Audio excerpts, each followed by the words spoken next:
Bienvenue dans le verdict. Ici on parle de littérature, mais pas comme dans un club de lecture où on échange gentiment nos impressions.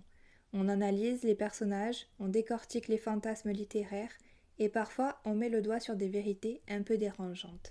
Aujourd'hui on va parler d'un phénomène très particulier, un type de personnage qui domine complètement la romance, la fantasy et la dark romance. Les Morally Grey Men. Ces hommes qui ne sont ni vraiment bons, ni totalement mauvais. Des personnages ambigus, dangereux, parfois cruels, et pourtant incroyablement séduisants. Mais pourquoi ? Pourquoi ces personnages nous fascinent autant ? Et surtout, qu'est-ce que cette fascination dit sur la manière dont on consomme les histoires ? Aujourd'hui, on ouvre le dossier. Commençons par clarifier une chose. Un Morally Grey Man, ce n'est pas simplement un bad boy. Le bad boy classique, on connaît la formule. Un homme rebelle, un peu arrogant, souvent blessé, mais au fond, il reste moralement assez simple. Le Morally Grey Man, lui, est beaucoup plus complexe. Il peut mentir, manipuler, tuer, il peut prendre des décisions moralement discutables, et pourtant le lecteur comprend ses motivations. C'est là toute la différence. Le Morally Grey Man ne suit pas les règles du bien et du mal. Il suit sa propre logique, et cette logique le rend fascinant. La première raison pour laquelle ces personnages fonctionnent si bien est simple. Ils ont du pouvoir. Et pas seulement du pouvoir physique, ils ont du pouvoir social, du pouvoir politique, du pouvoir psychologique. Ils contrôlent les situations. Dans la fiction, ce type de personnage donne une impression très forte de sécurité narrative. Parce que même lorsqu'il agit de manière brutale, il agit avec une forme de maîtrise.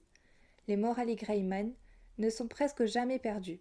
Ils savent toujours ce qu'ils font, et cette assurance crée une attraction très forte. Mais la vraie mécanique narrative se situe ailleurs. Dans presque toutes ces histoires, il y a une règle implicite. Le Morally Grey Man est dangereux pour tout le monde, sauf pour l'héroïne.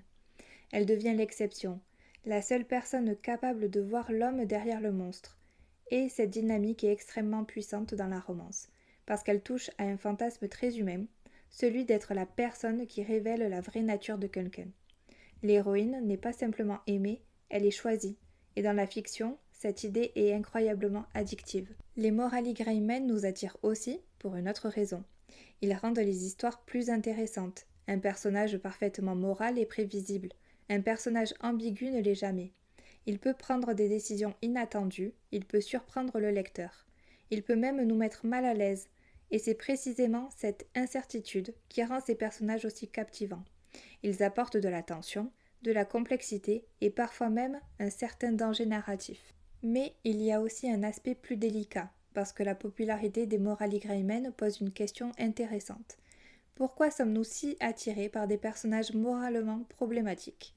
La réponse n'est pas forcément inquiétante. La fiction est justement un espace où l'on peut explorer des dynamiques complexes, sans conséquences réelles. Lire une histoire avec un personnage ambigu ne signifie pas qu'on accepterait ce comportement dans la vraie vie.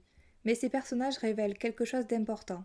Dans les histoires, la perfection est souvent moins intéressante que la complexité. Alors pourquoi ? Pourquoi les Morally Grey Men nous fascinent autant ? Parce qu'ils combinent plusieurs choses extrêmement puissantes. Le pouvoir, le mystère, la dangerosité, mais aussi une part d'humanité. Ils ne sont ni héros, ni monstres. Ils sont quelque chose de beaucoup plus intéressant. Des personnages imparfaits, et dans la fiction, ce sont souvent les personnages imparfaits qui nous marquent le plus. Mais maintenant, j'ai une question pour vous. Est-ce que les Morally Grey Men sont les personnages les plus fascinants de la littérature, ou est-ce qu'on a simplement tendance à romantiser des comportements problématiques ?